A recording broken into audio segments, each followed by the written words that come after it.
Welcome everyone, warm welcome. Get yourselves ready with a notebook, preferably some graph paper.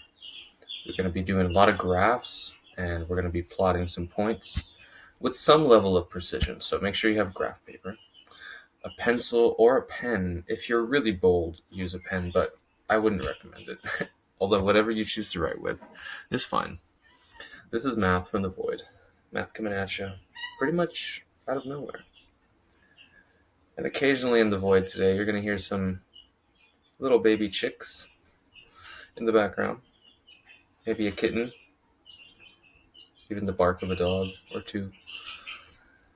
So without further ado, let's get started. Today we're talking about the hyperbolas as well as the ellipse. These are conic sections, two conic sections that are kind of similar in their equations, but starkly different in their graph. So you're going to want to pay close attention to the difference between them and kind of how we work with them. I have many examples here, so you can feel free to give some of these a shot yourself if you'd like. I will be providing the document that I used to get these problems from. They're not my own problems. I just looked up some problems on the internet and found these.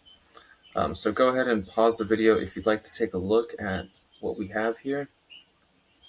You can try any and all of the problems. I won't be going over all of the problems, but you can go over as many as you'd like.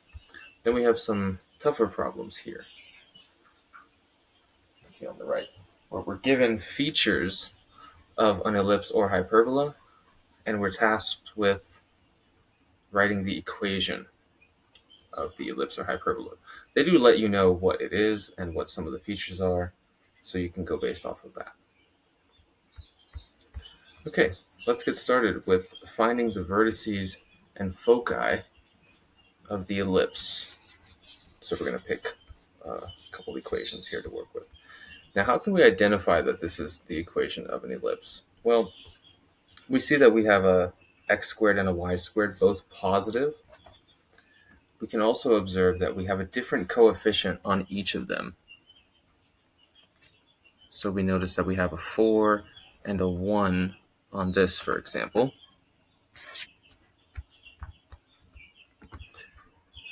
And the difference in the coefficients is kind of associated to the different stretch factor in the ellipse. Remember that an ellipse is either vertically stretched more or horizontally stretched more.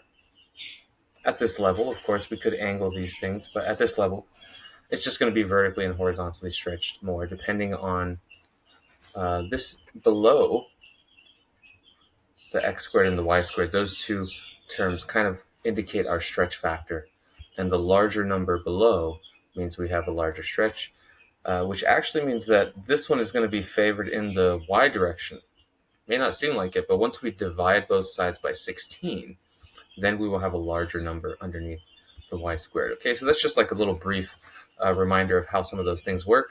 But let's look for some of the tougher problems where you're going to have to complete the square in order to get this into the right form. And then once we have the correct format, then we can find the vertices and foci pretty nicely, as well as sketch the graph pretty nicely. Just a reminder that for the ellipse, we're looking for an equation that looks roughly like this. Or I guess I might as well use H. Yeah, I don't know why I used A. A goes down here. And then we have y minus k squared over b squared equals 1.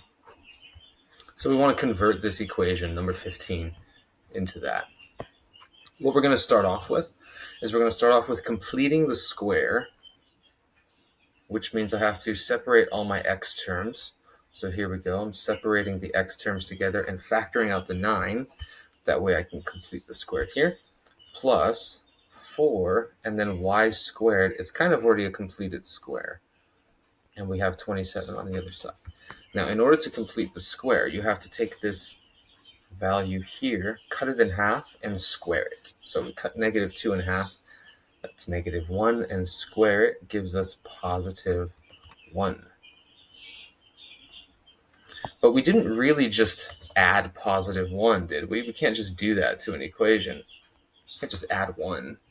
In fact, we didn't just add 1 to the left side. We added 1 inside of these parentheses, which are being multiplied by 9. So really what we did is we added 9 to the left side. We're going to have to compensate for that by adding 9 to the right side. And then we can condense our perfect square trinomial. That looks a little bit nicer, but we still don't have the 1 on the right side that we need, so we're going to have to divide everything by 36, because the only way to get 36 into a 1 with division is to just divide it by itself by 36. And this will leave us with x minus 1 squared over 4 plus y squared over 9. Notice how those work out kind of nicely. They're perfect squares. And this is the equation format that we're looking for. This is going to give us a lot of information. So we can figure out the center location. Wow, that is really large. The center location is going to be 1, 0. And that's because the h and k that we have here is we have a 1, and then we sort of have a 0 being subtracted from y. We don't have anything subtracted from y, which means there's like a 0 being subtracted. And then we have this horizontal stretch. It's not 4. You got to be careful, because if you look back at the format of the equation, it's over a squared, where a is the horizontal stretch. So the horizontal stretch is 2, and we have that the vertical stretch is the square root of 9, which is 3. So something to be very careful of when you're graphing is to not go too far. Remember that those numbers are the stretch factors squared, right? Okay, so we're going to have a location at 1, 0. That is our center point, which isn't even actually part of the oval shape. It's just a reference point in the middle. Then we have the horizontal stretch factor of 2, which means that we're going to go out that far. Oops. We're going to go out to the left and 2 to the right. So these points are actually on the ellipse, so I'm going to use a different color. And then we have a vertical stretch factor of 3, so we go up 3. There we are. And we're also going to have to go down 3. There we are. So these are our vertex points. And depending on the course that you're taking, they might be referred to slightly differently, but generally these main stretch vertices are called just the vertices. So like this one here and this one here, this would be called a vertex. I'm going to put vertices because there's more than one. Whereas these ones on the side that are not stretched out as far, those are going to be called the co-vertices sometimes. That might not be the exact name. Some courses refer to all of them as vertices. That can be a little confusing. But I want you to know that the main stretch, these are the main vertices. Now what about the focus points, the foci? We found the vertices, but we need the foci. And we already pretty much have a sketch. Well, the focus points, or the foci, are going to be located somewhere in between, like inside of the shape, and they're pretty close to the ends usually. It corresponds to the stretch factor. They've been stretched out a little bit. But the question is, how far away from the center are these focus points? In fact, I might use a different color. Red is a little off-putting sometimes. They're going to be somewhere around here. How do we find this distance? Call it c. Well, the way that we find this distance is we say c squared equals a squared minus b squared, or b squared minus a squared. Do the one that's logical. We're subtracting them, so I'm not going to want to do 4 minus 9. That wouldn't make sense. That gives me negative 5. So it's kind of just logical which one is going to be subtracted from which. 9 minus 4, that makes a lot more sense. That gives me c squared equals 5. So that means that c is plus or minus square root of 5. And so that tells us exactly how far from the center these focus points are. So this distance should be approximately negative root 5. And if you want a decimal value for that, you can get it. It's like negative 2.23 or something, somewhere around there. I don't know. I don't remember those exactly. But it would be a little bit further than 2, so let's just say, like, I don't know, right there. This one seems good. It's already above the 2. This would be like negative root 5. Yeah, something like that. And this would be positive root 5. Okay, so that's an example of how we would deal with an ellipse equation, as well as how we identify it right off the bat as an ellipse equation. These are both positive squared terms, and they have a different coefficient. If they had the same coefficient, we'd be looking at a circle, actually. Okay, number 16 is a little bit tougher because when you complete the square, you might not get like the nicest numbers or something like that, but it's the same process. You would follow the same procedure. Let's take a look at how to do this for the hyperbola.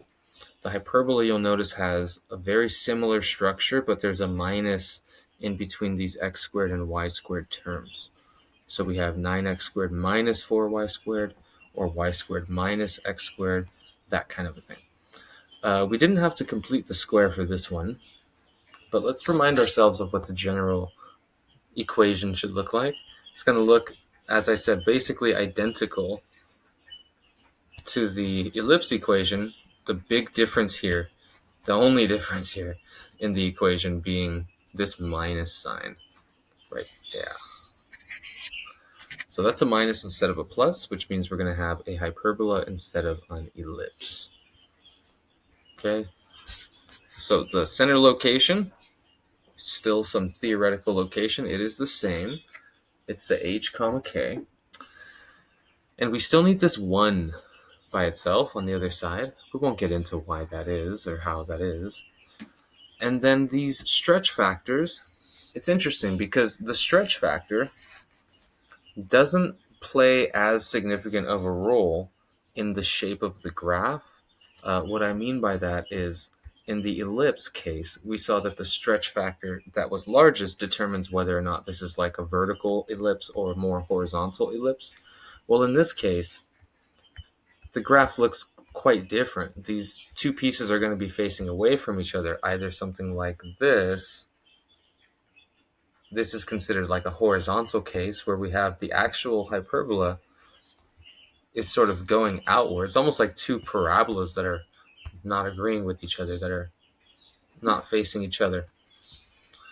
And then we have the vertical case where these parabolas that are sort of facing, they're not exactly parabolas, but these parabola-like shapes that are facing away from each other are facing away from each other, oriented vertically. And what determines that is not the stretch factor at all. So this number down here does not play a role in where the graph is sort of favored. What does determine this, if you didn't already remember that, the direction of the two portions of a hyperbola is determined by which variable is positive.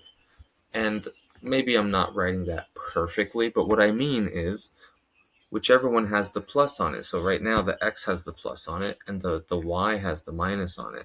But if you take a look at some of these other ones, like number 20, the y squared term is positive, whereas the x squared term is negative. So this, for example, would be a vertically favored or a vertically oriented hyperbola set.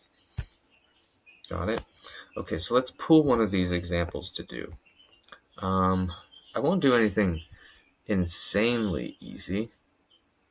I guess these are all pretty easy, aren't they? Yeah, they're all fairly easy.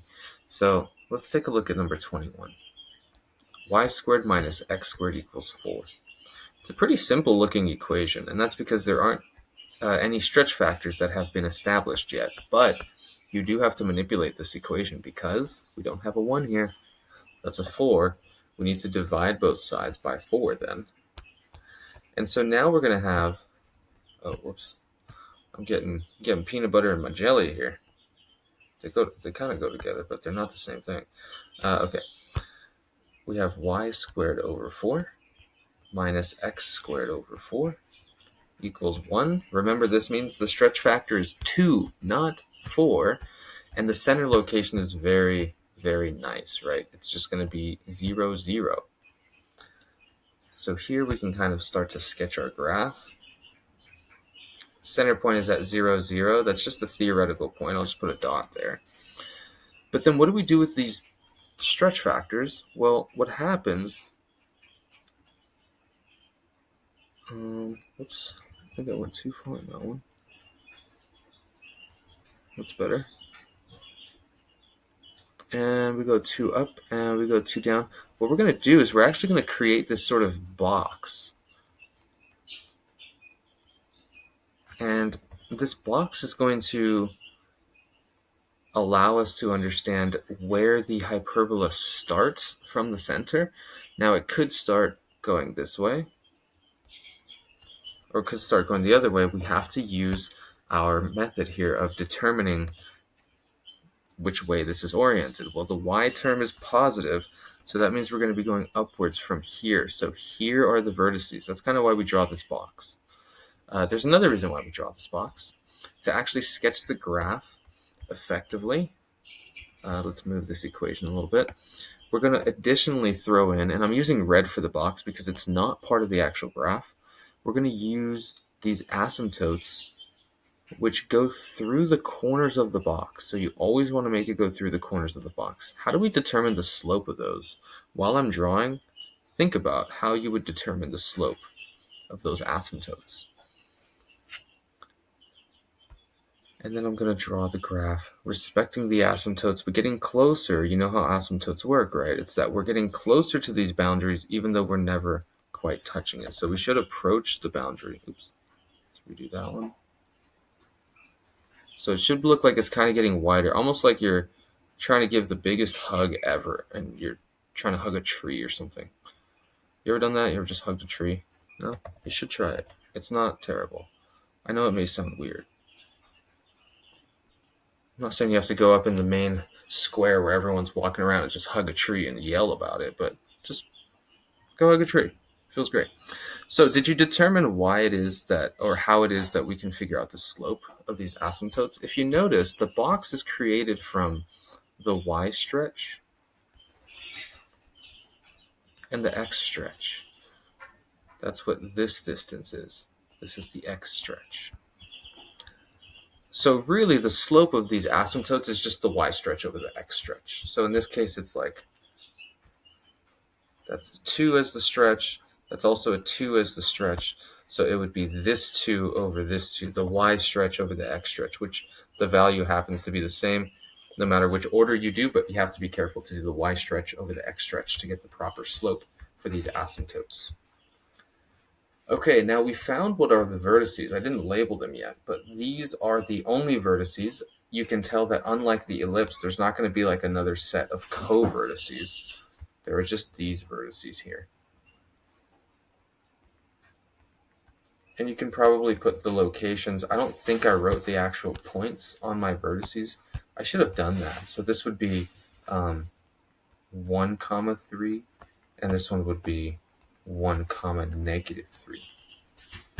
Probably good to write those. And if they wanted the co-vertices, this would be 3, 0, and -1, 0.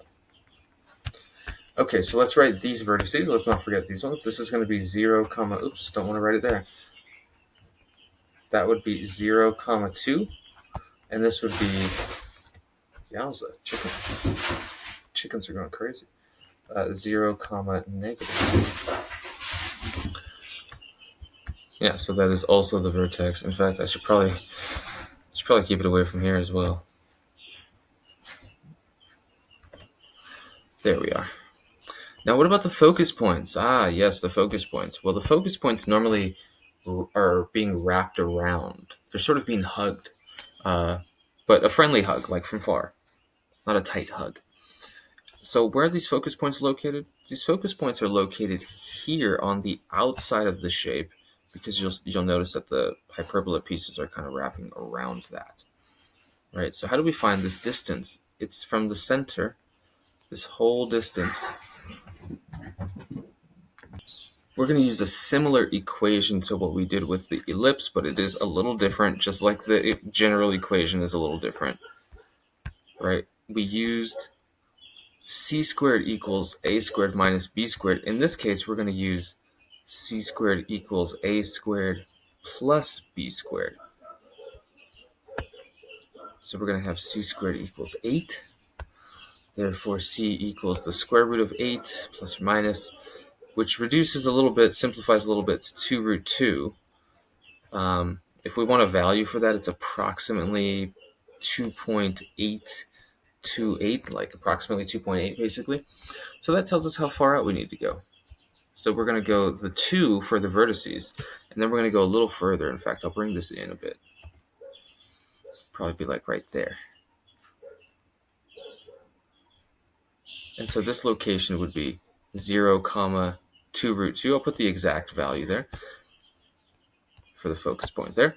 And for this focus point, we're going to have 0, negative 2 root 2. And maybe I should put it a little closer as well, just to make it proportional. Okay, those are the focus points. That is a sketch of the graph, reminding you that the purple is the only actual part of the hyperbola. So if you're trying to plug in x and y values that work for the equation, you're only going to be plugging in x and y values of the purple points, not anything of the asymptotes, not anything of the focus point. The focus point's not even actually on the hyperbola. So if you tried to plug in 0, 2 root 2 to this equation, it would not be a true equation. It would not work. If you plug that in, it would be 8, right? 2 root 2 squared is 8.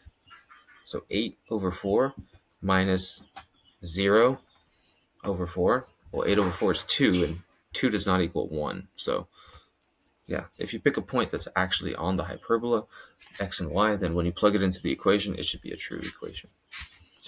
Okay, let's move on to these sort of tougher problems here. And I'll give you some general strategy on what to do when they give you features and want you to write the equation. I didn't check if they wanted you to sketch the graph with those problems. Let's take a look. No, it just says find an equation for the conic that satisfies the conditions. So as long as we can just find an equation, we'll be good. Let's start with something like number 40. Number 40 says it's an ellipse, and it gives us the focus points. That's helpful, and it gives us the vertex. So how are we going to use any of these things? Well, remember that in conics, this might sound kind of, I don't know, hippie or Buddhist of me. I don't really know how it's going to come off. I don't really care, because I am kind of a hippie. In conics, everything comes from center, right? You can also imagine some kind of yoga master trying to guide your life with this principle. Everything comes from center. And even though that may sound silly, it's true. Everything does come from the center. If you take a look at our graphs, notice how everything is like symmetric from the center. Even with the ellipse, things are symmetric from the center. The focus points are the same distance from the center. And the co-vertices are the stretch factors, same distance on both sides from the center. And the main vertices are, according to the stretch factors, same distance from the center. So this is a great principle to use, not just in life and if you're doing yoga or whatever, but in math. Everything's coming from the center, which means that if they give you 2 focus points, I know for sure that my center has to be in the middle. So what's in the middle?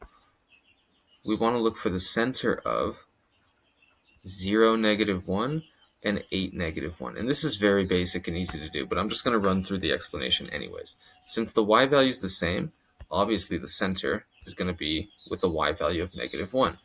Then you're really just finding the middle of the values that change, like what's the middle of 0 and 8. So now we just found our center. This is our h and our k. So we already have quite a bit of this equation. We have x minus 4 squared plus y minus negative 1 squared, I'll fix that in a moment, I'm not in a rush, equals 1. And we can use some other information to tell us stuff as well. We don't have the a squared or b squared. We don't have the horizontal stretch nor the vertical stretch yet. So let's use some more information. Well, they also give us that the vertex is located at 9, negative 1. Well, if the center is at 4, negative 1, and the vertex one of the vertices is at 9, -1. That means that the stretch factor is 5, because 9 minus 4 is 5, and that's going to be my horizontal stretch factor. How do I know it's the horizontal one? Because it's regarding the x. The x's are changing there. So that means I have 5 squared down here. That's pretty useful. And then the last part, how do I find the other stretch? Because it doesn't give me any other vertices. Am I screwed? Well, I have to use this equation that we've used before, which says c squared equals a squared minus b squared, or b squared minus a squared. Whichever one's bigger, subtract the smaller one from the bigger one, obviously. And we know the c, don't we? Ah, tricky. Well, these are the focus points. So how far is the focus point? From 0 to 4. That's 4. Okay, now we're getting somewhere. So we have that 4 squared equals 5 squared. How do I know that 5 squared is going next? Well, that's the big stretch. How do I know that's the bigger stretch? Because it's a vertex. The vertex tells us, the main vertex tells us the biggest stretch. And then minus b squared, which we don't know. Of course, this is a 3, 4, 5 triangle, but I'll just work through it to humor you and to give you some time to catch up, because I'm sure you're writing like a bunch of stuff down like crazy. So we have -9 equals -b squared, which means 9 equals b squared. So 3 equals b, plus or minus 3, but we'll just consider it 3. So here's our equation. X minus 4 squared over 25. You don't have to put 25. You can leave it as 5 squared. I actually like to do that sometimes because then I don't screw up the graph. And then y plus 1 squared over 9. And that's your equation of the ellipse. Beautiful. All right, let's do one with a tougher little trick there. Let's take a hyperbola. We're going to pick the hyperbola. I see some that give you foci and vertices. Those look kind of easy.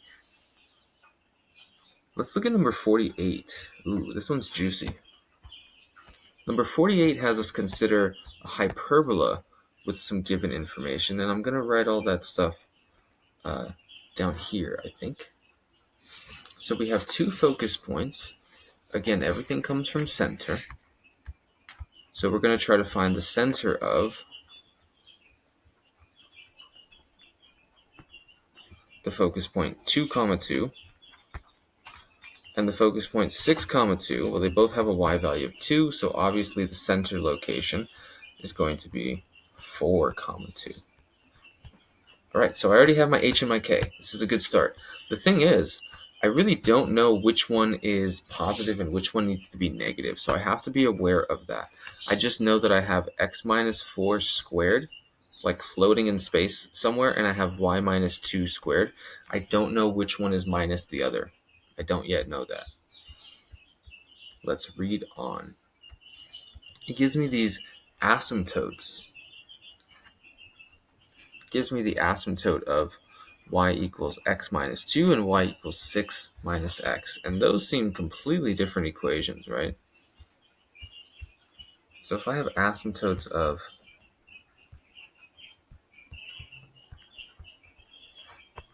y equals, was it 2 plus x? No, x minus 2, got it.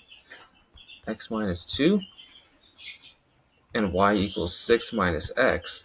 Well, that means that the slopes are positive and negative 1.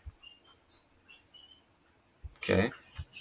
It also tells us a little something about where it crosses the y-intercept. I'm not convinced that that's going to be particularly useful for us. But we do want to observe that because the slope of the asymptotes, what does that tell us? Do you remember? Just went over it about 7 minutes ago. The slope of the asymptotes is going to be the y stretch over the x stretch. And since the slope is, or plus or minus really, since that slope is 1, that means that the y stretch and the x stretch are both equal. Okay, this is also giving us some useful information here. So how do we finish it off? Well, we know the center. We can kind of draw this along with the asymptotes and see if we get any useful info out of that. So the center is at 4, 2.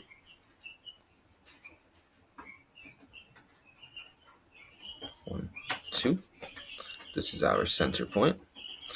And we just know that the asymptotes go through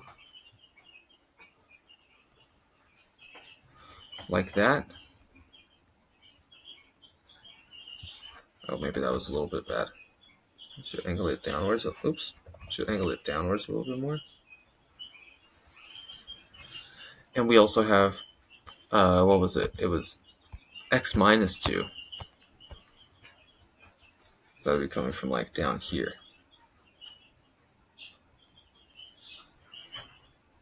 All right, there are our asymptotes. Let's see, what other information do they give us? They really don't give us other information, which is kind of wild. What that means is that we can kind of have the freedom to create our own box, really. And we sort of have the freedom to either make it go like this, horizontally oriented, or vertically oriented. And we're also not really given any restrictions on the size of the box.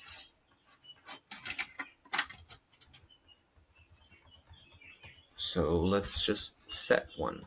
Let's say this. Let's say A equals B. And let's presume that we have a horizontally oriented